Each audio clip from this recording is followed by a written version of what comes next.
Waalaikumsalam. Shortkan.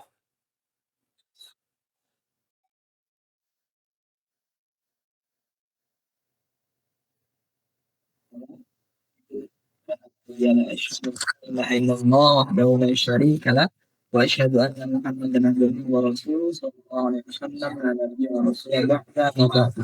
Baik, sebelumnya dengan kabar sehat ya?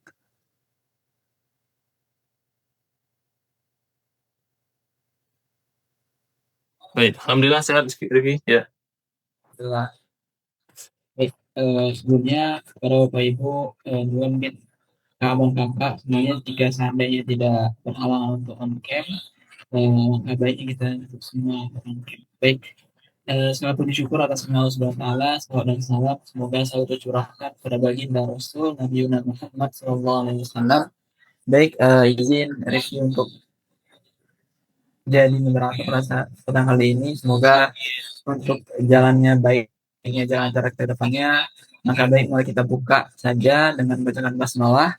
Bismillahirrahmanirrahim. Bismillahirrahmanirrahim. Sabari wa yassiri amri wa hlul 'uqdatam min lisani yafqahu qawli. Baik, mungkin itu Ustaz, waktu dan tepatnya kami persilakan pada Ustaz Nosri. Ya. Terima kasih Rifki. Ya. Bismillahirrahmanirrahim. Assalamualaikum warahmatullahi wabarakatuh. Alhamdulillah. Nahmaduhu wa nasta'inuhu wa nastaghfiruh. Wa na'udzu billahi min syururi anfusina wa min sayyiati a'malina. May yahdihillahu fala mudilla lahu wa may yudlil fala hadiya lahu. Asyhadu an la ilaha illallah wa la syarika lahu. Asyhadu anna Muhammadan abduhu wa rasuluh. La nabiyya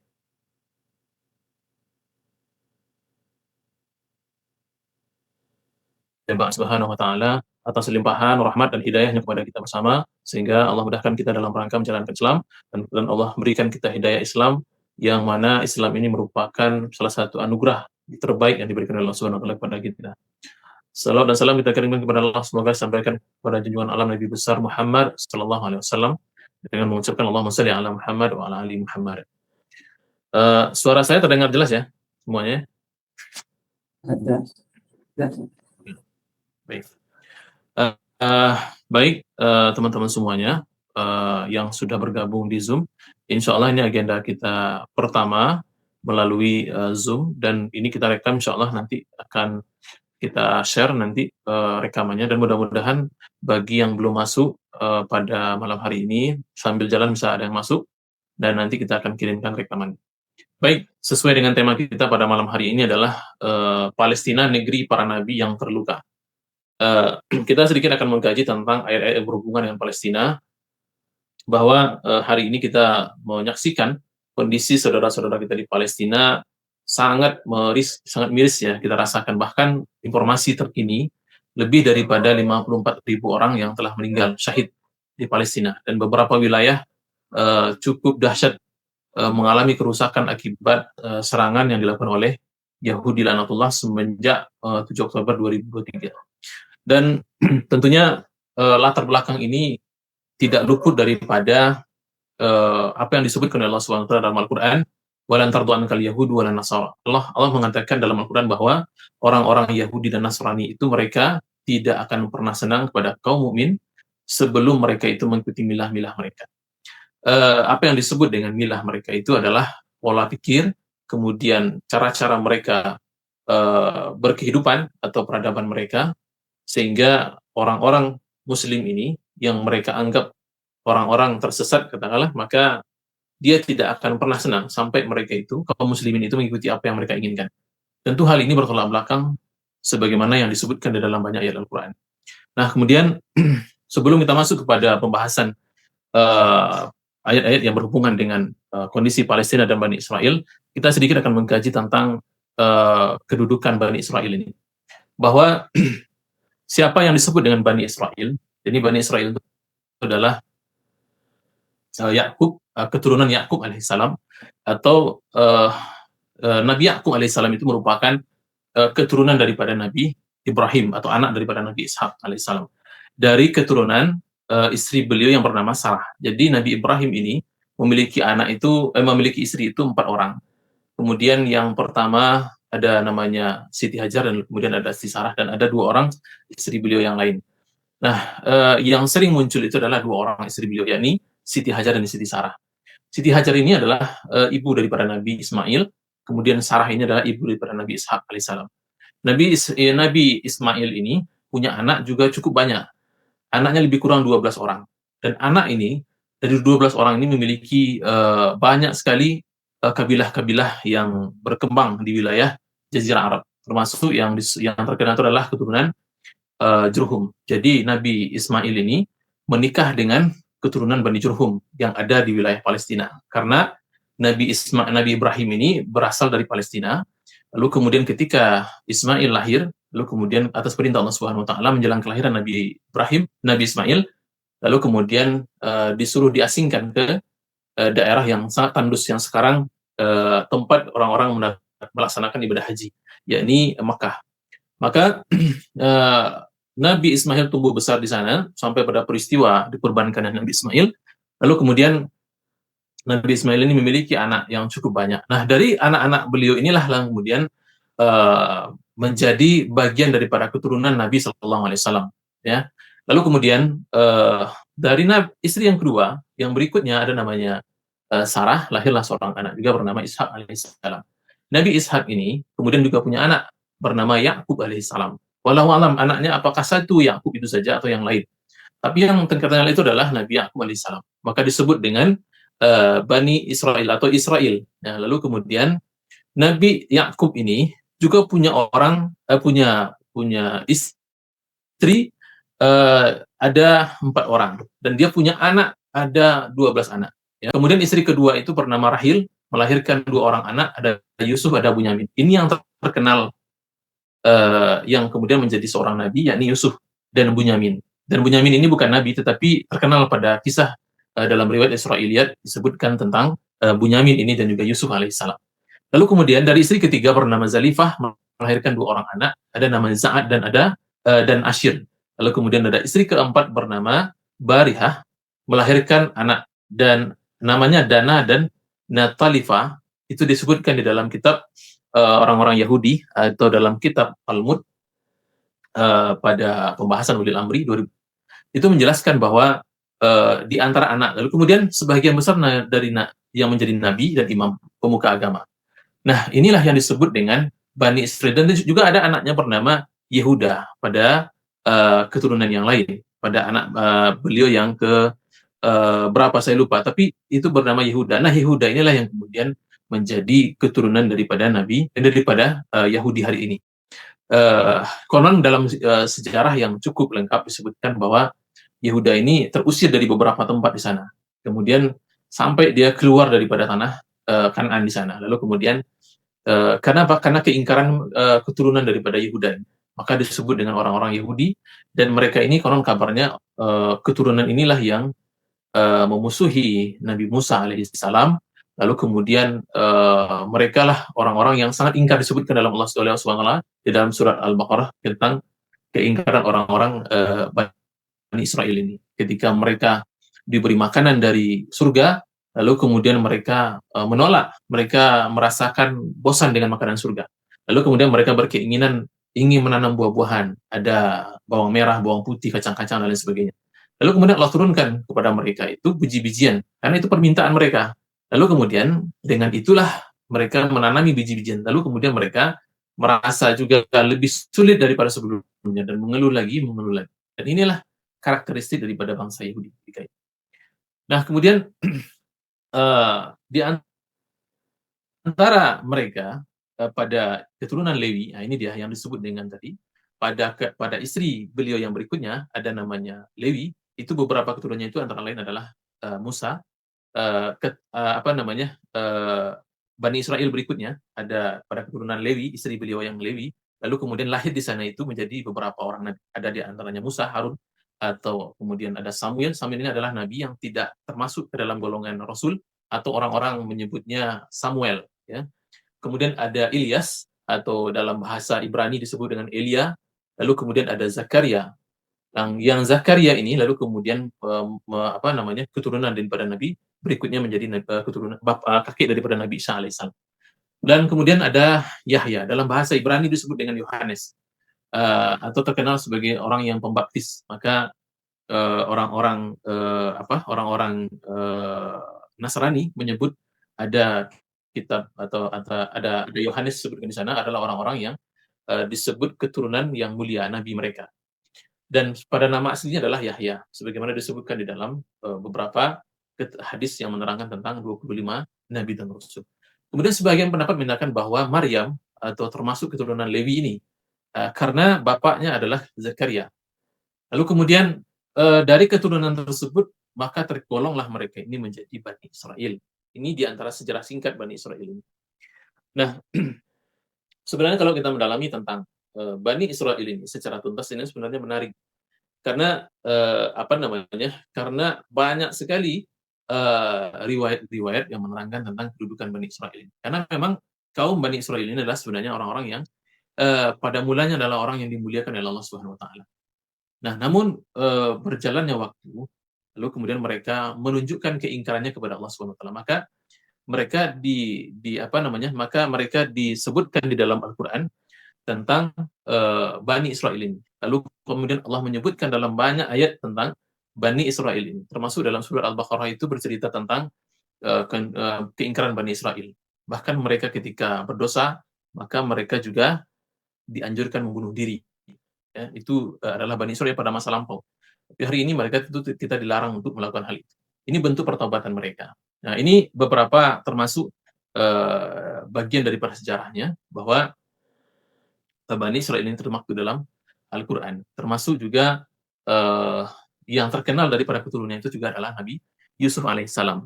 Nah, dari mana kita melihat sejarah Bani Israil ini secara lengkap? Itu dari riwayat-riwayat Israiliyat.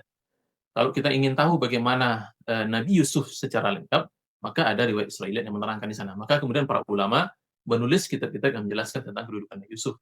Termasuk juga bagaimana Nabi Yakub alaihissalam dan lain sebagainya. Maka riwayat Israiliyat ini diterima periwayatannya adalah ketika orang-orang Yahudi atau ahli kitab ketika mereka masuk Islam, lalu kemudian diyakini keislaman mereka, maka mereka memiliki kitab-kitab yang masih murni ketika itu. Ada kitab Taurat dan Zabur. Nah, dengan kemudian kitab tersebut, termasuk juga Injil, lalu kemudian mereka diterimalah riwayat-riwayat mereka. Karena banyak cerita tentang Bani Israel yang ada di dalam kitab-kitab mereka. Nah, ini diriwayatkan sebagaimana hadis diriwayatkan. Maka sampailah kepada kita bagaimana Fir'aun mengejar Nabi Musa alaihissalam. Ini juga cerita daripada orang-orang orang-orang Yahudi ketika mereka masuk Islam, disebut dengan riwayat Israiliyat. Nah, sebagaimana juga hadis periwayatannya juga seperti itu. Lalu kemudian kenapa disebut sebagai Israel atau Isra, ya, artinya orang yang kuat, orang yang senantiasa bergulat. Kemudian El artinya Tuhan dalam bahasa mereka, Tuhan atau orang yang melawan Tuhan, begitulah istilahnya. Nah, lalu kemudian itu disebutkan di dalam kitab Kejadian. Nah, kemudian itu kata mereka dalam kitab Kejadian. Tetapi ini kan tentu tidak bisa kita terima. Bagaimana mungkin Yakub melawan Tuhan? Tentu tidak mungkin dalam bergulat. Ya. Nah, nah, kita masuk kepada ayat yang menerangkan tentang bagaimana Bani Israel ini diceritakan di dalam Al-Quran. Allah mengatakan dalam surah Al-Baqarah bahwa wa idz qulna dkhulu hadhil qaryah. Nah, ingatlah ketika kami berfirman, kata Allah Subhanahu wa taala, masuklah ke negeri Baitul Maqdis. Lalu kemudian fakulu minha haitsu syi'tum ragadan haits wadkhulul baba sujjada wa qulu hittatun naghfir lakum khotoyakum wa sanazidul muhsinin. Lalu makanlah dengan nikmat atau berbagai makanan yang diturunkan oleh Allah Subhanahu wa taala dalam Al-Qur'an dari surga yang ada di sana sesukamu. Artinya mereka ini diberi makanan oleh Allah Subhanahu wa taala itu makanan yang sangat lezat dari surga. Kemudian kata Allah Subhanahu wa taala, makanlah sesuai dengan yang kalian inginkan. Kemudian masukilah pintu gerbangnya sambil membungkuk dan katakanlah, bebaskanlah kami dari dosa-dosa kami. Itu kata Allah Subhanahu wa taala. Karena memang kedurhakaan mereka, lalu kemudian Allah memerintahkan mereka untuk masuk sambil membungkuk. Nah, niscaya kami akan mengampuni kesalahan kamu, kami akan menambah karunia kepada orang-orang yang berbuat kebaikan. Itu kata Allah Subhanahu wa taala dalam Al-Qur'an surat Al-Baqarah. Dalam hal ini juga Bani Israel mereka juga cukup ingkar. Apa kata Ibnu Katsir di dalam hal ayat tersebut, mengatakan bahwa ketika Allah berfirman mencela mereka karena mereka itu membangkang, tidak mau berjihad dan tidak mau memasuki tanah suci atau Baitul Maqdis, yaitu ketika mereka baru tiba dari negeri Mesir bersama Nabi Musa alaihissalam, mereka diperintahkan memasuki tanah suci Baitul Maqdis yang merupakan tanah warisan daripada Israel atau leluhur mereka. Mereka diperintahkan memerangi orang-orang Amalikah yang kafir yang ada di dalamnya. Tetapi mereka membangkang, tidak mau memerangi mereka, dan mereka menjadi lemah dan patah semangat atau pengecut. Maka Allah menyesatkan mereka di padang Sahara tandus sebagai hukuman buat mereka, seperti yang dijelaskan dalam surat Al-Maidah. Jadi Allah mengatakan dalam surat Al-Maidah sebagai penjelasan daripada ayat tersebut, bahwa Allah mengatakan, wahai kaumku, masuklah ke tanah suci, ke Baitul Maqdis, yang telah Allah tentukan bagimu, dan janganlah berbalik ke belakang karena takut kepada musuh. Nanti kamu menjadi orang-orang yang rugi, kata Allah SWT. Nah, kemudian ulama juga menafsirkan hal ini, bahwa tanah yang disebut adalah yang disebut dengan Arihah adalah tanah Baitul Maqdis, ya, sebagaimana kumpulan daripada pendapat ulama bahwa yang disebut dengan tanah tersebut adalah Baitul Maqdis, artinya Palestina hari ini. Nah, karena mereka itu disuruh memasuki daerah-daerah tersebut supaya mereka itu patuh kepada Allah Subhanahu wa taala sebagaimana diterangkan Allah Subhanahu wa taala. Nah, kemudian juga dijelaskan pada sambungan ayat tadi bahwa dan masuklah kepada pintu gerbang, sujudlah. Kemudian yakni sambil membungkuk, lalu ruku, ya, kemudian melalui pintu yang kecil. Kemudian Imam Hakim meriwayatkan bahwa hadis ini melalui hadis Sufyan dengan lafaz yang sama. Ibnu Hatim meriwayatkan pula melalui hadis Sufyan yakni Ats-Tsauri dengan lafaz yang sama. Hanya di dalam riwayat tersebut ditambahkan maka mereka memasukinya dengan cara mengesotkan pantat mereka ke tanah. Jadi orang Yahudi itu disuruh membungkuk, tapi mereka tetap juga membangkang. Mereka mengesotkan pantat mereka ya sambil berjalan untuk memasuki wilayah tersebut. Ini di antara bentuk penghinaan mereka kepada perintah Allah Subhanahu wa taala. Saking begitu orang-orang Yahudi itu mereka ingkar kepada perintah Allah Subhanahu wa taala. Maka sebagaimana juga disebutkan dalam surah Al-Baqarah ketika Allah berfirman kepada mereka bahwa diperintahkan untuk mencari sapi betina, maka mereka juga bertanya, sapi betina seperti apa, wahai Musa? Tanya kepada Tuhanmu, bagaimana yang disebut dengan sapi betina? Kami tidak tahu warnanya apa. Lalu kemudian Allah berfirman kepada Musa, suruh mereka mencari sapi betina dengan warna yang kemerah-merahan, kemudian tidak pernah bunting, dan tidak pernah juga dipakai untuk membajak sawah. Nah, lalu kemudian datang lagi kepada Musa menyampaikan hal itu kepada Bani Israel. Lalu kemudian mereka mengeluh juga, wahai Musa, kapan kami akan mendapatkan sapi seperti itu? Kan sulit dicari warnanya. Dan bahkan Allah mengatakan hampir-hampir saja mereka tidak mendapatkan sapi betina itu. Artinya ketika mereka disuruh melaksanakan sebuah perintah, mereka juga mencari-cari celah agar perintah itu tidak dilaksanakan. Ini karakter Yahudi. Nah, sampai di dalam ayat ini juga disebutkan ketika mereka suruh membungkuk saja, tapi faktanya mereka bukan membungkuk, tapi mereka mengesotkan pantat mereka untuk berjalan memasuki Baitul Maqdis. Ini di antara bentuk kedurhakaan mereka. Termasuk ketika munculnya hari Sabat. Orang-orang Yahudi yang dikutuk oleh Allah Subhanahu wa taala menjadi kera, itu di antaranya adalah karena kedurhakaan mereka.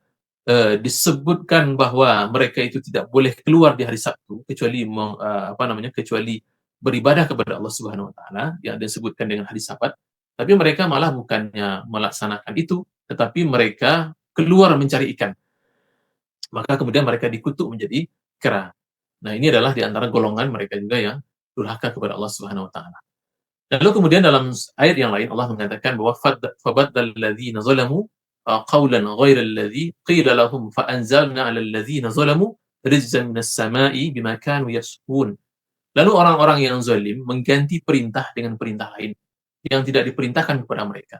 Kemudian maka kami turunkan malapetaka dari langit kepada orang-orang yang zalim itu karena mereka selalu berbuat fasik. Jadi ada sebuah perintah yang sudah ditentukan oleh Allah Subhanahu wa taala, lalu kemudian mereka mengganti perintah itu dengan cara yang lain. Salah satunya tadi bentuk mereka disuruh membungkuk saja, tapi mereka tidak membungkuk. Ini di antara bentuk kedurhakaan mereka. Kemudian para ulama juga menjelaskan dalam hal ini bahwa apa yang telah dikatakan oleh mufassirin dan ditunjukkan oleh konteks ayat dapat dikatakan bahwa mereka mengganti perintah Allah dengan menganjurkan kepada mereka untuk merendah diri. melalui ucapan dan sikap. Jadi membungkuk itu sebenarnya dalam bentuk merendahkan diri. Tapi faktanya mereka bukan begitu, tapi mereka memasukinya dengan cara mengesotkan pantat mereka. Lalu kemudian pada ayat yang lain juga dikatakan, ayat surah Al-Baqarah ayat 296, Allah juga mengatakan, tidakkah kamu perhatikan para pemuka Bani Israel setelah Musa wafat, yaitu ketika mereka berkata kepada seorang nabi mereka, angkatlah seorang raja untuk kami. Niscaya kami berperang di jalan Allah. Dia menjawab, jangan-jangan jika diwajibkan atas kamu perang, kamu tidak akan berperang juga. Kemudian mereka menjawab, mengapa kami tidak akan diberi berperang di jalan Allah, sedangkan sungguh kami telah diusir dari kampung halaman kami dan dipisahkan dari anak-anak kami. Kan tetapi ketika perang diwajibkan atas mereka, mereka berpaling kecuali sebagian kecil dari mereka. Dan Allah mengetahui bahwa mereka adalah orang-orang yang zalim. Ini apa namanya? Bentuk mereka itu tidak akan memenuhi apa yang diperintahkan oleh Allah SWT. Lalu katakan oleh As-Sa'di bahwa Nabi tersebut bernama Sam'un ketika mereka bertanya kepada Sam'un. Nah, kalau ada juga yang mengatakan ini kan nama aslinya Sam'un, tapi di orang-orang Arab, orang-orang Barat ya mengatakan bukan Sam'un, namanya Samson. Kenapa dia Samson? Karena memang Sam'un ini orang yang sangat kuat. Jadi sejarah Sam'un ini cukup menarik ya, bahwa beliau mendapatkan diberi oleh Allah Subhanahu Wa Taala anugerah. Nabi Sam'un ini memiliki tenaga yang luar biasa. Bahkan dengan rambutnya dia bisa menarik beberapa puluh ekor onta, termasuk juga kekuatan badannya. Maka kalau kita lihat ada diplesetkan filmnya namanya Samson, maka dalam bahasa Ibrani disebut dengan Samson. Beliau ini punya kekuatan yang cukup dahsyat. Ya, maka inilah pertanyaan orang Yahudi kepada Sam'un ini. Lalu kemudian menurut Mujahid, seorang mufassir mengatakan bahwa dia adalah Samuel. Hal yang sama dikatakan pula oleh Muhammad ibn Ishaq bahwa dari Wahab ibnu Muhabbib bahwa dia adalah Samuel, kemudian ibnu Bali ibnu Alqamah ibnu Turkhan ibnu Yahud ibnu Barhah dan ibnu Aqamah juga mengatakan hal yang sama bahwa dia adalah Samuel dan Samsun Samuel, tapi Samun atau Samuel. Kemudian ini orang yang diutus ketika masa pasca Nabi Musa alaihissalam. Nah, kita akan melihat karena waktu terbatas apa yang telah dilakukan oleh orang-orang Yahudi ketika mereka dulunya melanggar perintah Allah Subhanahu Wa Taala, lalu kemudian mereka hidup hari ini dan mereka juga pernah diusir dari beberapa wilayah, kemudian mereka sudah lari kemana-mana. Pada masa Nabi SAW juga mereka telah diusir. Kenapa? Karena mereka juga sempat menustai Nabi SAW dan juga mereka mengingkari perjanjian-perjanjian yang dibuat oleh Nabi SAW. Dan kejahatan mereka yang cukup terkenal di dunia Islam adalah ketika mereka meruntuhkan daulah Islam. Ini pada tahun 19, bahkan sebelum 19 itu mereka sudah merencanakan hal yang demikian. Mereka meruntuhkan daulah Islam dengan gerakan Masoniyah yang kemudian menumbuhkan perpecahan di kalangan kaum muslimin. Jadi mereka membuat sebuah gerakan yang itu menghancurkan Islam itu dari dalam. Lalu kemudian mereka merusak umat-umat Islam yang masih muda, kemudian meracuni pemikiran mereka sampai pada titik mereka itu meruntuhkan daulah Islam. Kenapa demikian? Karena mereka sangat khawatir betul bahwa ketika daulah ini bertahan, mereka tidak akan mendapatkan tempat. Ini faktanya, ketika berlangsungnya daulah Islam masa lampau, mereka tidak pernah mendapatkan tempat untuk berdiam diri di wilayah tersebut. Nah, ketika daulah itu runtuh, lalu kemudian pada tahun 1948 mereka mendeklarasikan diri sebagai sebuah negara, lalu kemudian diterima oleh negara-negara termasuk juga PBB mengakui hal yang demikian, maka mereka merasa diri mereka itu adalah orang yang ada di sana dan menganggap bahwa Palestina, orang-orang Palestina itu adalah sebagai musuh bebuyutan mereka. Sebagaimana juga dikatakan oleh Benyamin Netanyahu mengatakan beberapa waktu lalu, dia mengatakan bahwa sesungguhnya orang Palestina ini adalah musuh bebuyutan kami. Kenapa mereka mengatakan demikian? Karena disebutkan dalam kitab mereka, katanya. Tapi faktanya adalah mereka ini adalah orang yang terusir sesungguhnya. Nah, kalau kita melihat lagi, mengkaji lagi bahwa Yahudi yang dimaksud itu seperti apa, ternyata Yahudi yang ada sekarang itu juga mereka punya sekte-sekte juga. Ada beberapa sekte mereka yang cukup ekstrim di sana. Ada yang Yahudinya cukup ekstrim, termasuk juga mereka yang hari ini ternyata kalau kita telusuri dalam sejarahnya, mereka tidaklah sebagaimana Bani Israel yang dahulu. Mereka adalah orang-orang yang jauh berbeda karakteristiknya. Lalu kemudian mereka juga secara pemikiran mereka adalah orang yang cukup menanamkan permusuhan kuat terhadap kaum muslimin. Nah, sehingga apa yang mereka inginkan di sana, mereka menginginkan bahwa wilayah tersebut agar mereka kuasai. Atas bisikan siapa? Atas bisikan Amerika. Sehingga daerah tersebut mereka ingin kuasai, dan kemudian agar mereka mendapati seluruhan kaum muslimin itu dikeluarkan dari sana. Sebagaimana beberapa waktu lalu Presiden Trump juga menyampaikan bahwa akan merelokasi orang-orang Gaza, orang-orang Palestina itu ke ke wilayah Mesir, supaya tempat itu dikosongkan, alih-alih mereka akan membangun. Padahal faktanya bukan mereka ingin membangun, tapi ingin menguasai wilayah itu secara penuh. Nah, tapi hari ini alhamdulillahnya kita melihat bahwa ketika Israel itu masuk menyerang Iran, ya, menyerang Iran atas perintah Amerika juga. Dasarnya apa? Karena Amerika itu menginginkan Israel ini bekerja sama dengan Iran dalam pembuatan nuklir. Tapi faktanya mereka salah langkah. Mereka membom Iran, lalu kemudian Iran balas dendam. Nah, balas dendam Iran ini sebenarnya membuat mereka itu cukup panik. Sehingga hari ini kita bisa saksikan di beberapa media bahwa mereka itu menangis ketakutan. Bahkan mereka minta agar dihentikan. Tapi kan mereka tidak menyadari bahwa sesungguhnya hal yang demikian juga dirasakan oleh kaum muslimin sebelumnya. Orang mereka dihentikan serangan daripada Yahudi, tapi mereka tidak menghentikan. Dan inilah ya antara bentuk balasan kepada orang-orang Yahudi. Saya rasa mungkin kalau ada nanti pertanyaan, silakan kita kembalikan kepada moderator dulu, karena waktunya cukup terbatas. Silakan.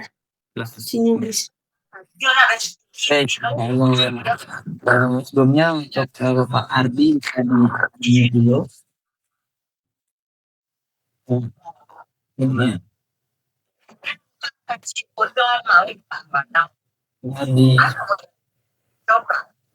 Ya, halo Mas.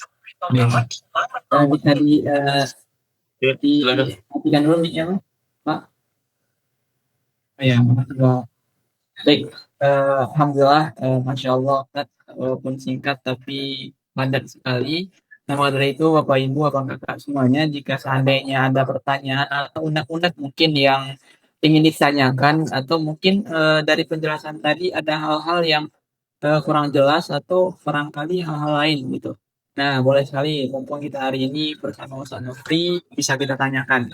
Baik, mungkin bagi Bapak Ibu atau Bang Kakak semuanya yang ingin bertanya, bisa raise hand, atau mungkin bisa diaktifkan mic-nya langsung ditayangkan berusaha. Ada Bapak Ibu, Bang Kakak semuanya?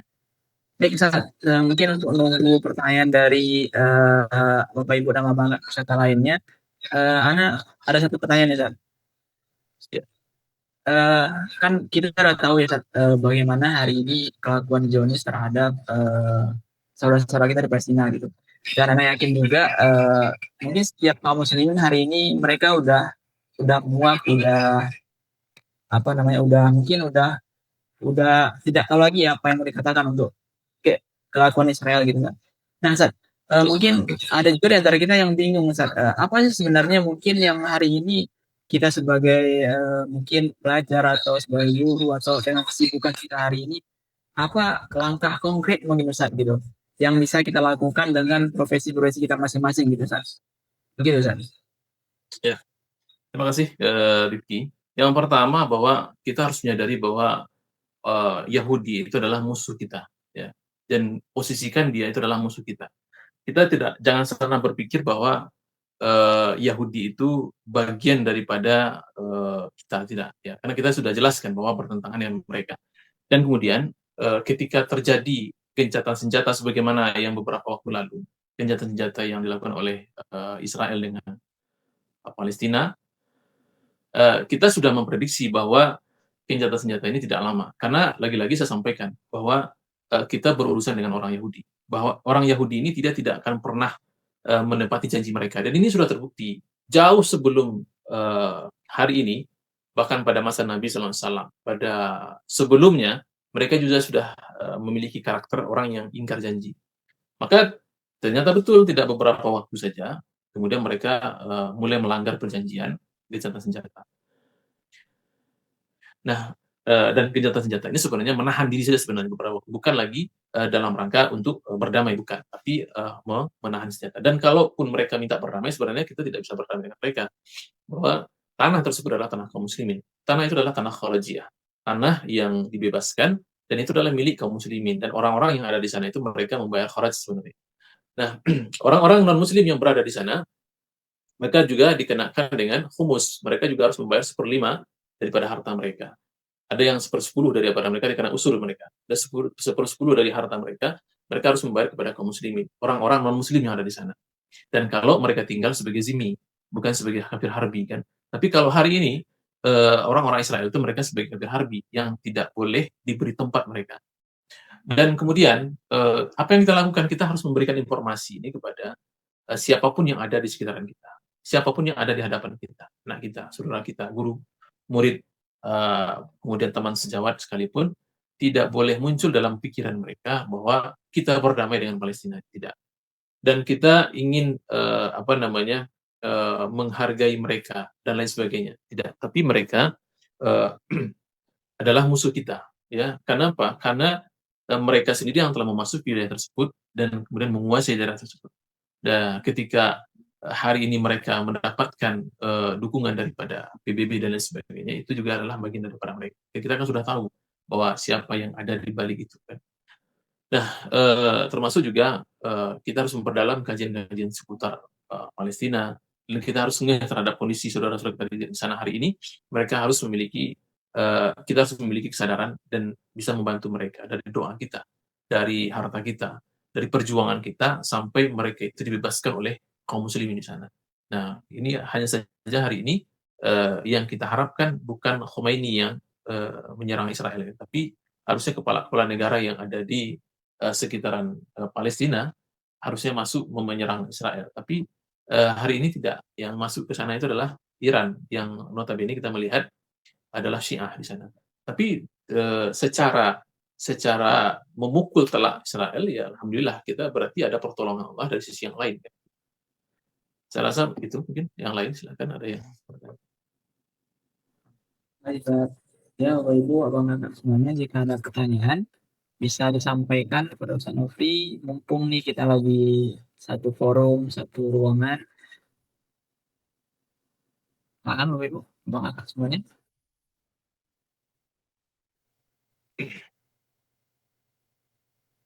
Atau mungkin jika berhalangan untuk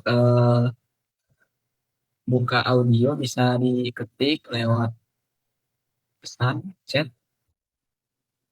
boleh. Gimana Bapak Ibu? Semuanya? Kita zoom-nya ini ya, udah. Nggak perlu, Ustaz. Oke.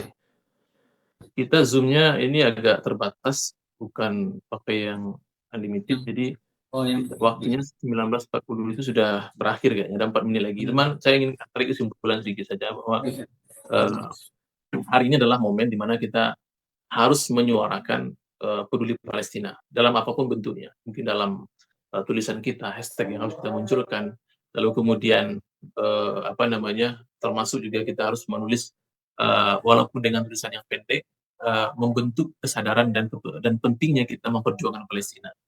Karena lagi-lagi pertolongan Allah itu sangat dekat, dan kita tidak tahu bagaimana cara Allah membantu saudara dari Palestina.